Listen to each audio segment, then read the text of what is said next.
decision coverage. Right. So, in today's discussion, we are going to take our discussion forward, and let me join with another device.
Yeah. So,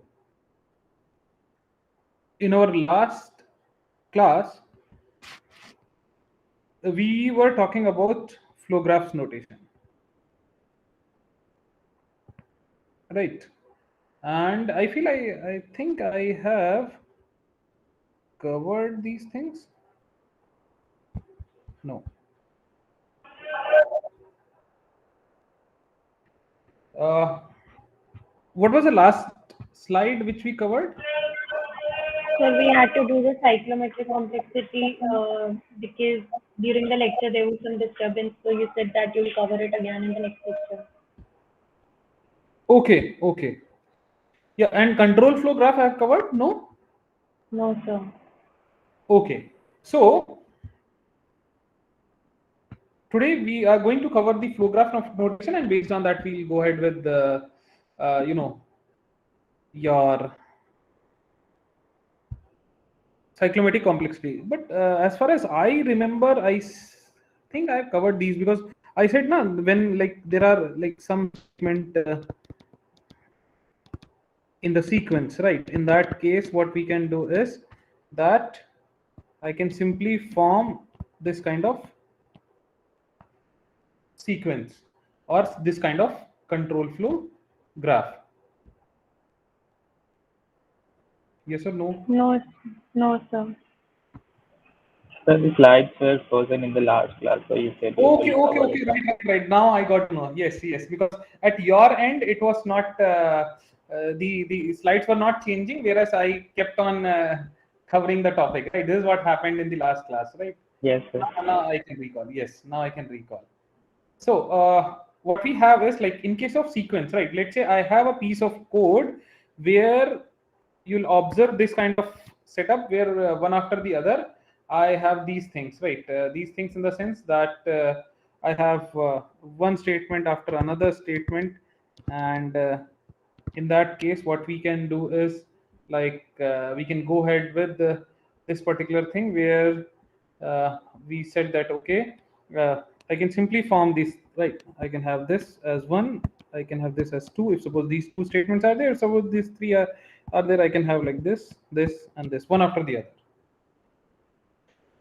So in case of let's say I have if then else, so I have like if and some condition, then based on that a statement, or else I have this statement, right? So what I have is like from this statement one, right? I lifted this particular part, right? One, I can either move to statement two, or I can move to statement 3 and then 4. So this and then further to any of these statements which are written here based on what kind of piece of code I have. In fact, this part can also be written as or drawn as like your control flow graph will be like from this. And do remember, right, looking at this, you can observe that these are nothing but the directed graphs always. These graphs will be directed graphs always. So what I can have is like on this side, this remains the same. On this side, what I have is I can draw something like this as well. It is not going to bring any impact on the overall cyclomatic complexity. And even if in case of a calculation of the cyclomatic complexity, it is said that if your calculation is bringing, like, if suppose I am getting a cyclomatic complexity of x, then this is correct.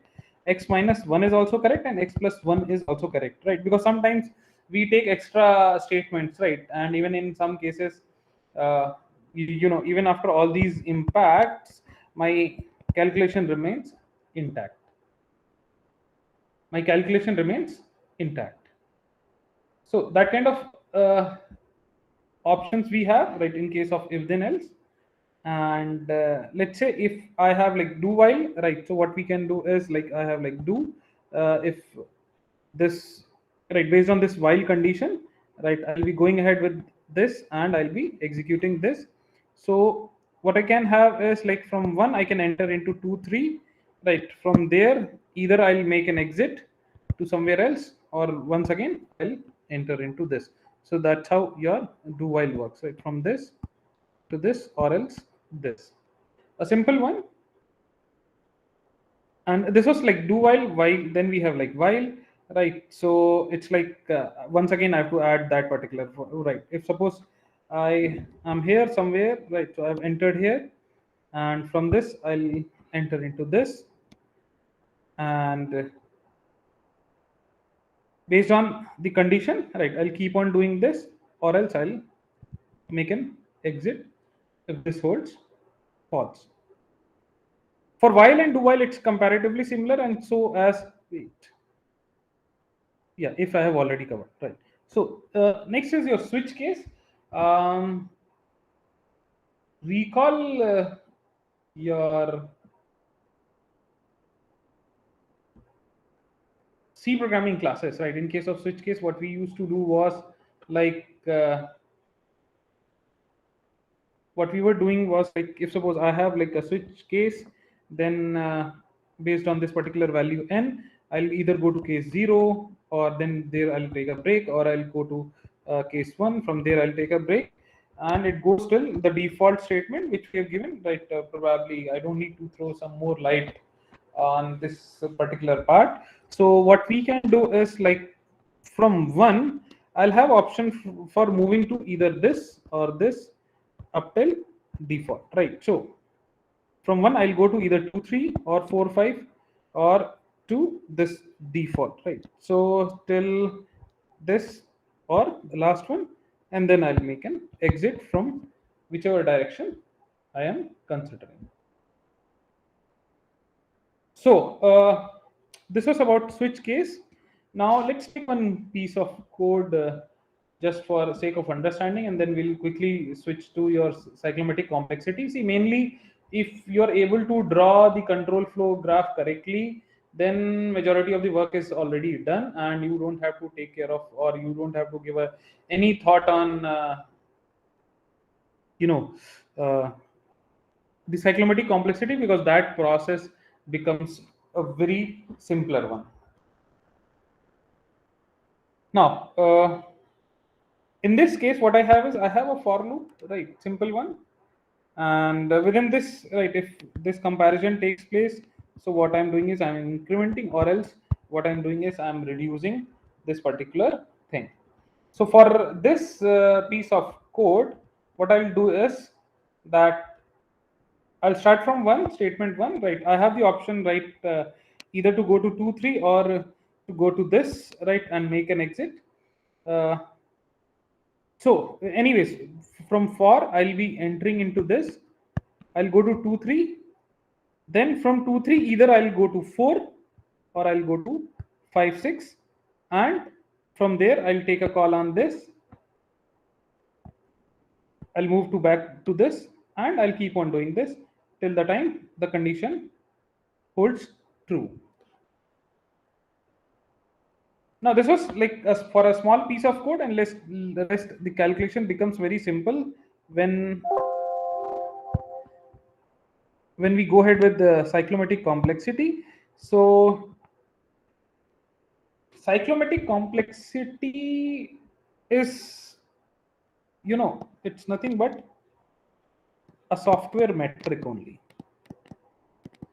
Okay, what do you mean by software metric?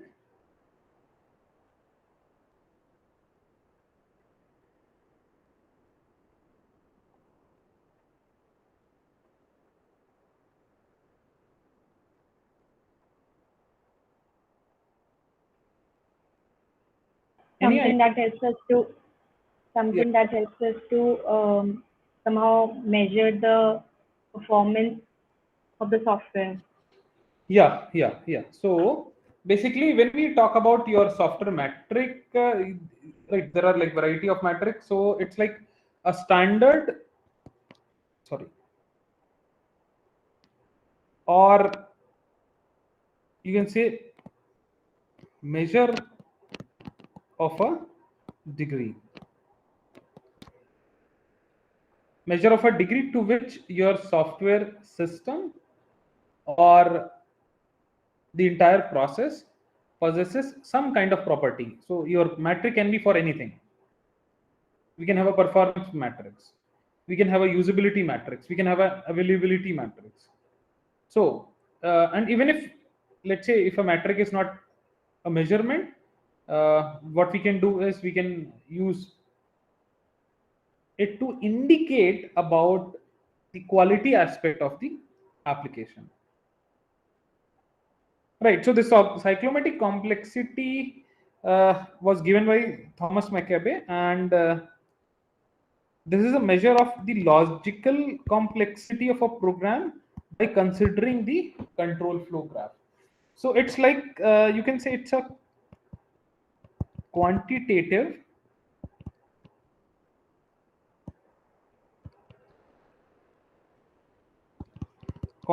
measure.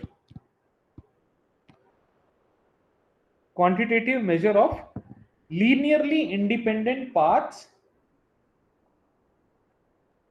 through a program's source code. So it was given by Thomas McCabe somewhere in the year of 1976, probably. Yeah, because 1976 has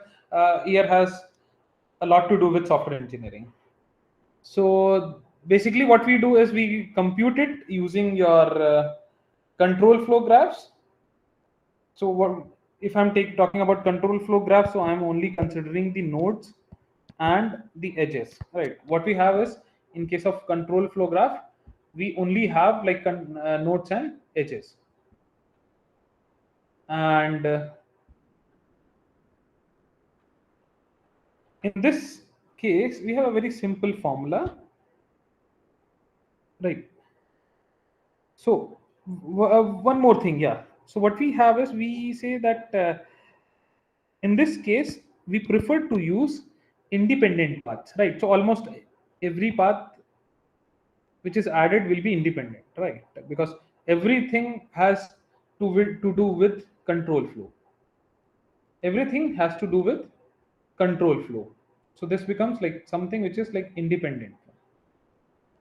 So I have like very simple formula. We have like set of independent paths through the graph. So Vg equals to E minus n plus 1. This formula is there in your graph theory, and we brought some minor change, and we brought it as Vg equals to E minus n plus 2, right?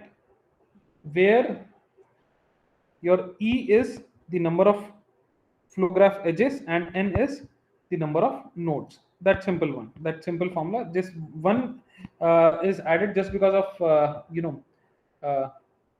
I mean, if the source code contains like no control flow statements, so the complexity will be 1, right? And since there would be only a single path through the code, and if the code has like, let's say, one single if condition, then there would be like two paths to the code. One would be where if statement is evaluated to be true, and another one will be like false. So in that case, complexity will be 2, right? So two nested single condition of if and one if with two conditions would produce a complexity 3. And mathematically, the cyclomatic complexity gives you the structure of the program, which is like defined with reference to your control flow graphs. And what we'll do is, just because of all these reasons, what we have done is we have gone for this Vg equals to E minus n plus 2.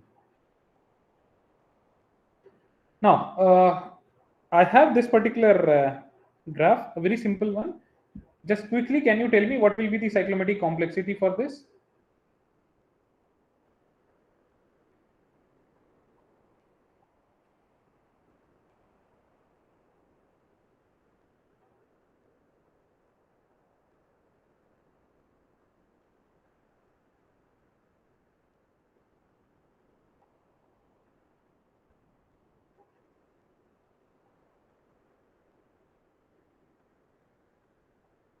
Three. What's the complexity? 3. Okay. So what we have is Vg equals to E minus n plus 2.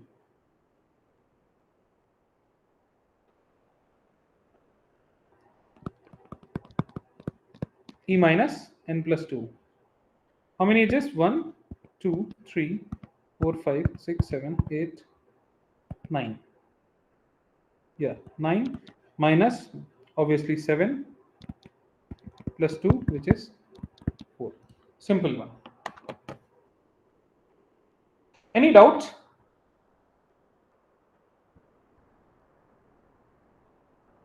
No, sir. Okay, simple, something which is like very simple. Now, this, when we say that we are relying on the paths, right? So, in some sense, we are also, focusing, or you can say we are throwing some light on your path testing as well. So, in case of your path testing, basically it's a, it's the same thing. So in any of the literatures, if you see this particular title, right, so just understand that we are only talking about your cyclomatic complexity only, right? So basically path testing will be a method that's used to design the test cases, and we are only making use of control flow graphs. And not only control flow graph, I'm also talking about cyclomatic complexity. So don't get confused, it's the same thing, right? So what you have to do is simple. Whenever you find path testing as a term point, so simply draw the control flow graph, step 1. Second, calculate cyclomatic complexity.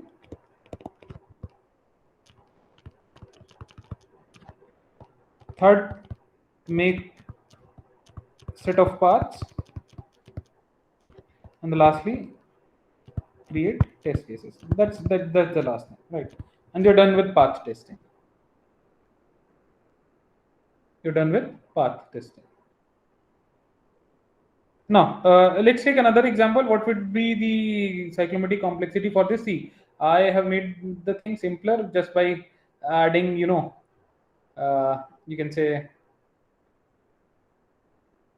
simply giving you the control flow graph directly. So, any clue on this? Sorry.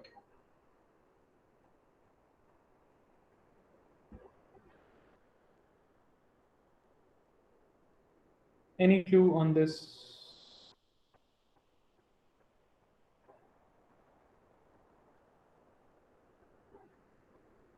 Simple one. Oh, How much, Shivam? 4, sir. Okay, let's see. 1, 2, 3, 4, 5, 6, 7, 8, 9, and 10. Minus 9 plus 1. Okay, sorry. I That's missed. 11. Yeah. So it's 11. Sorry. I Vg equals to E minus n plus 2, not your graph theory formula n plus 1. Right. So it's 4. Right. Simple one. See, for your problems, right, what you can expect is like the problem can be where you have to, uh, from the piece of code, you have to draw the diagram and then you have to move a step forward. That would be your, you know, that would be your entire solution to the problem, which you'll get this. Now, this is, you know, there's something for you. You have to go through this particular part. What basically the Miller theorem is, this is a class assignment, you can say, or maybe you don't have to submit it as of now, right? But we'll definitely have a discussion on this. Now, another problem for you. I have this particular piece of code. Now, what you're supposed to do is you have to find the cyclomatic complexity. I've given you a hint in this, right? So that becomes that makes your task simpler. So what you're supposed to do is like the first thing will be drawing the control flow graph, and next will be computing the complexity. So quickly, you have to tell me what is the cyclomatic complexity for this.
Any answer for this?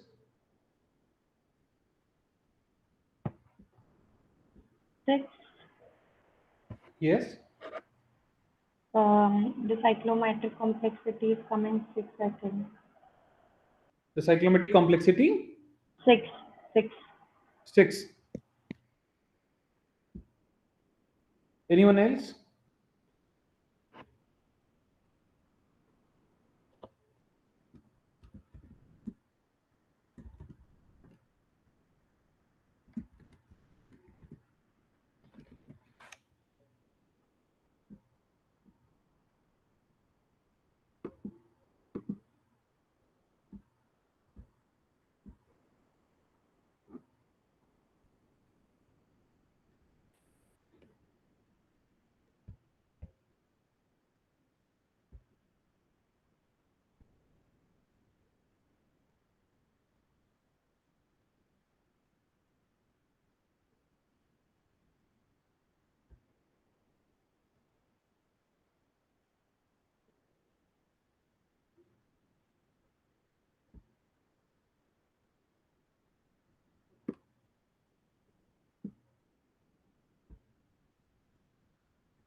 4. 4.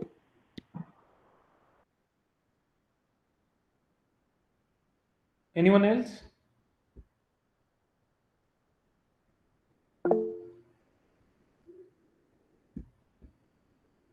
Three.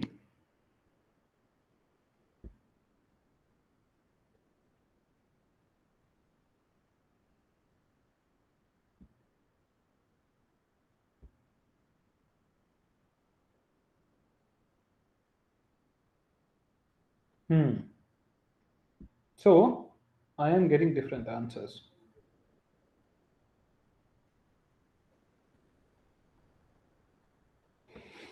Anyone else with any other answer?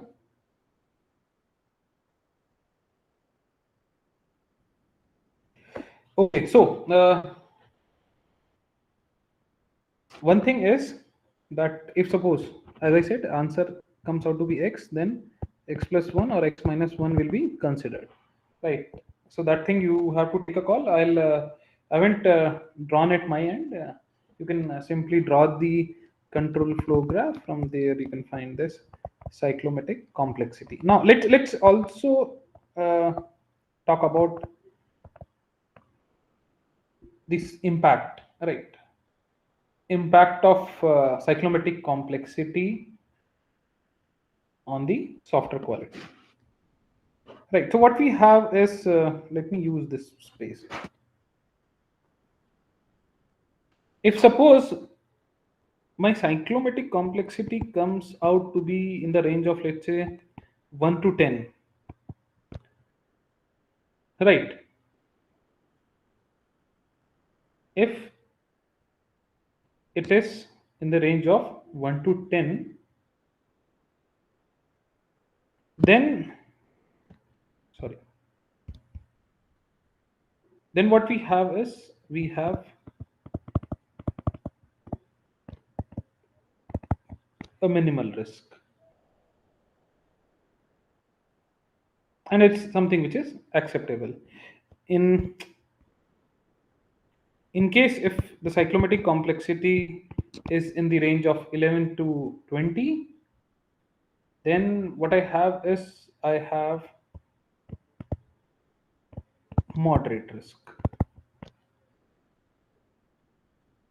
right? So all the programs which are in the range of, let's say, 10 to, sorry, 11 to 20, so the risk based on this value will be moderate, and 1 to 10 it's like minimal, so highly acceptable. From 21 to 50 it's high risk, and if it is like greater than 50, right,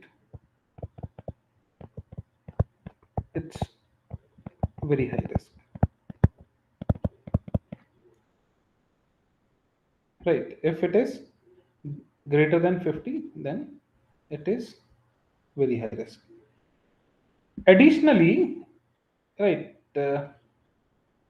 we also say that if the cyclomatic complexity is, let me write it here, in the range of 1 to 5, then my code is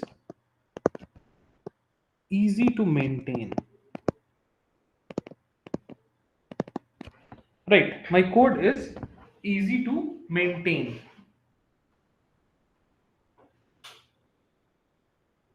In case of this value to be in the range of 6 to 10, then code is difficult to maintain,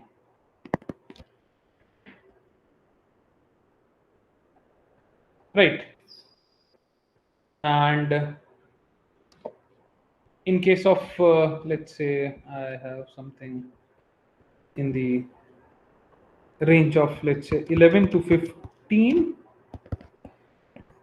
code is very difficult to maintain.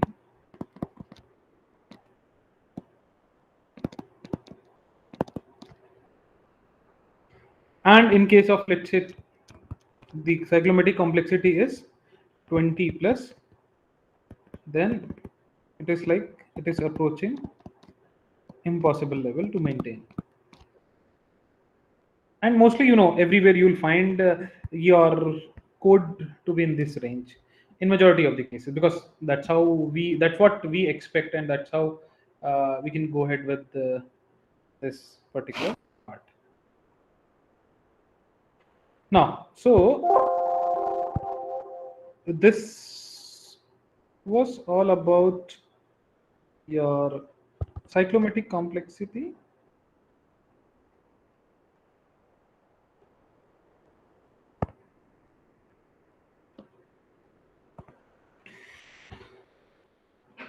And let's take our discussion for, yeah, one more thing.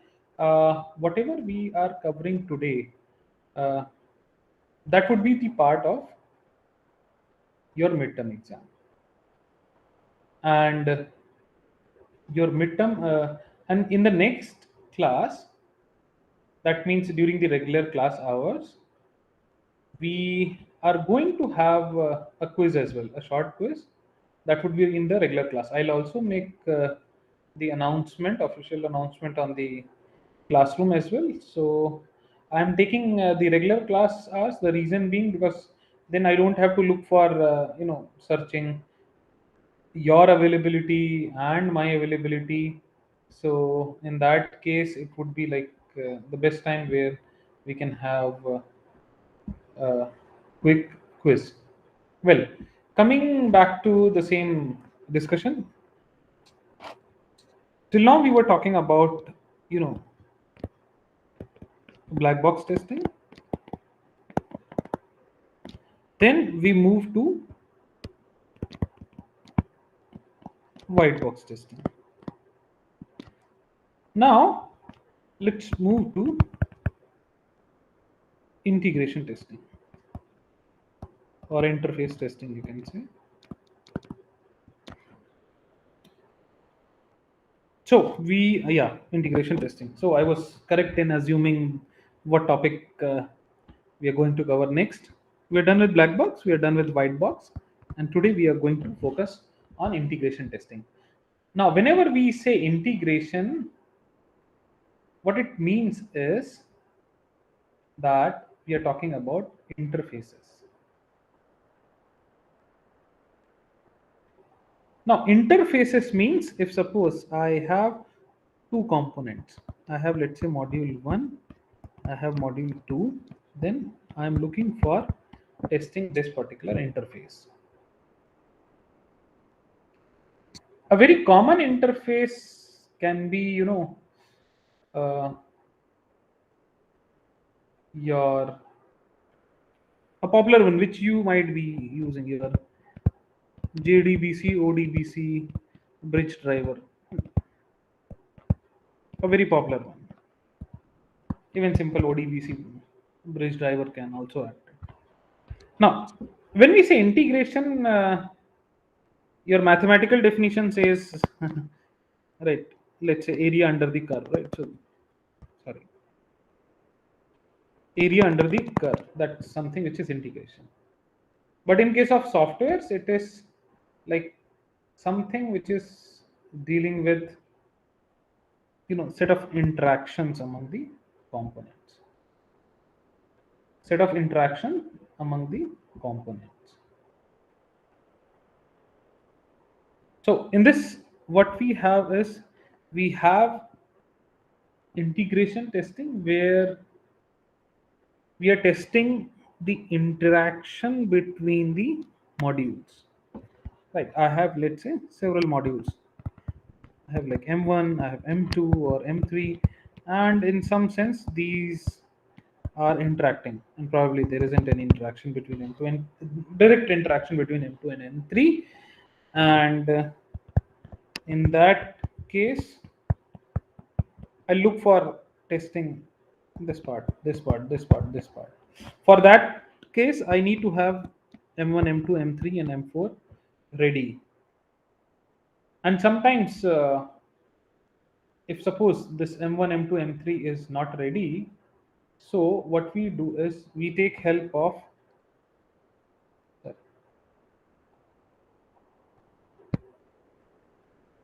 something which is called as stubs and something which is called as drivers. Now, what are stubs and what are drivers? In some of your courses, you might have already covered this particular part. What are stubs and what are drivers?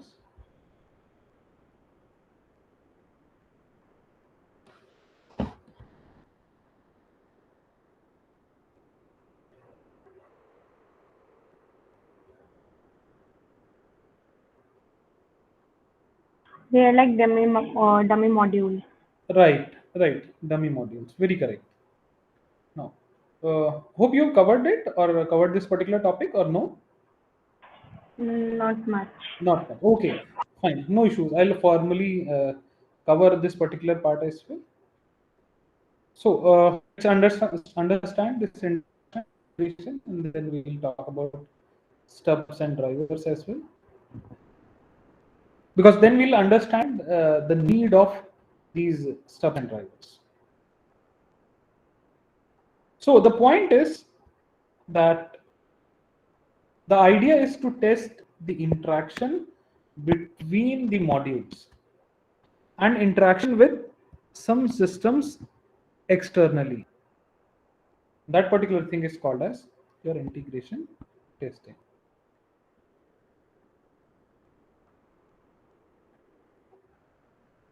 So what we have is we have for testing or for testing the interfaces or going for integration testing, I need to have at least two components of the product available with me. Then only I can test the product. Then only I can test the product, or else it's like probably it's next to impossible, because if suppose I have only single module M1 and there isn't any interaction going on, or even there isn't there isn't any external interaction, right? Some external agent, then how to test this? Because this does not exist even, right? This does not exist even. So in that case, I need to have at least two components of or two modules of the product available with me. Then I can test the product. So what we have is like all your defined interaction among the components need to be tested, and then we have something called as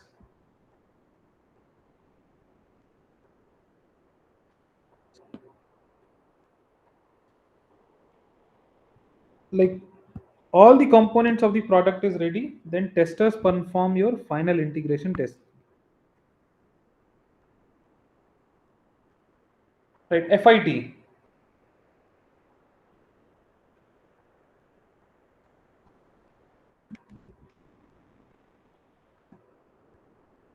FIT is your final integration testing. That means if suppose I have like four modules, in that case like some interaction is happening in between these two modules. So the final integration testing will be when all these M1, M2, M3 and M4 are ready. See, because in some cases what happens is that even if let's say the component is not available, then also we go ahead with your integration testing with the help of obviously these stubs and drivers. Right, don't worry about what these stubs and drivers are. We'll see in the next few slides. So in that case, your integration testing will be called as your final integration testing when everything is ready.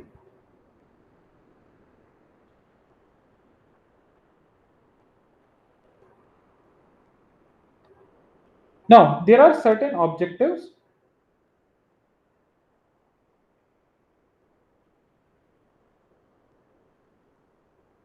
First of all, the basic objective of this particular part is to find the interface faults, right? to find the interface faults where uh, I have interfaces, I have to find the fault in this. And the next thing is to ensure the correct working of integrated modules. Right. The idea is to ensure the correct working of modules. And this testing, can enforce probably, the parallel development of modules, because as I said, if single module is ready, if the single module is ready, then I cannot go ahead with your interface testing.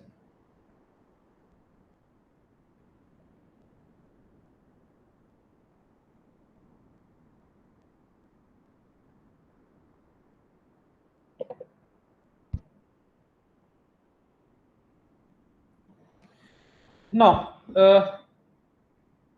let's talk about classification of integration testing. So, in this, what we have is we have your incremental integration testing and your non-incremental testing, and then we have like some other varieties as well. Those varieties we'll see in the next few slides.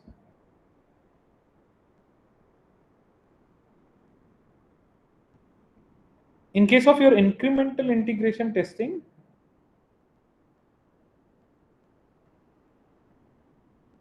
this testing expands the set of integrated modules progressively.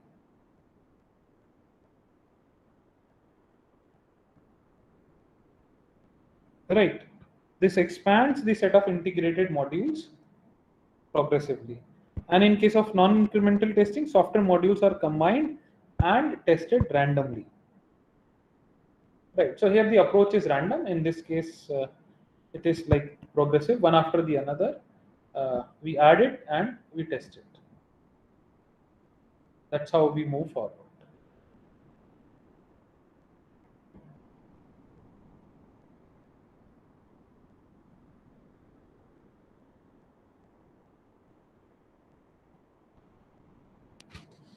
So your integration order can be modified to by including the critical module first, and by leaving the modules not ready to later.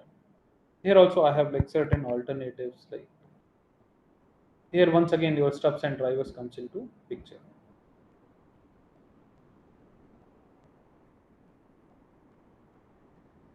So these are some of the techniques of integration testing. Like we have like top down integration, we have like bottom up integration, we have bidirectional integration, and we have like system integration or your big bang integration. Right. So maybe what we'll do is, because if this topic starts, that would take time. So we'll start this in the next class, and now let's take the questions on the topics which we have covered now. This will finish immediately after the quiz in the next class, right? The approaches and then what to select, how to select, right? This is the entire discussion. So in today's class, let's take, because we have 20 minutes time, let's take the questions now. Any doubts up till now?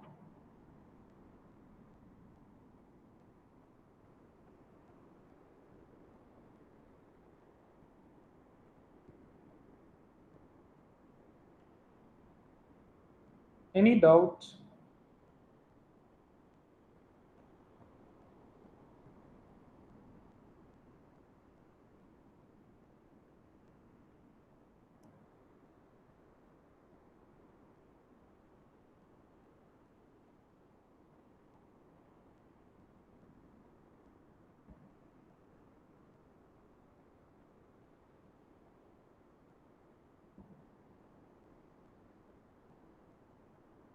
Any doubts?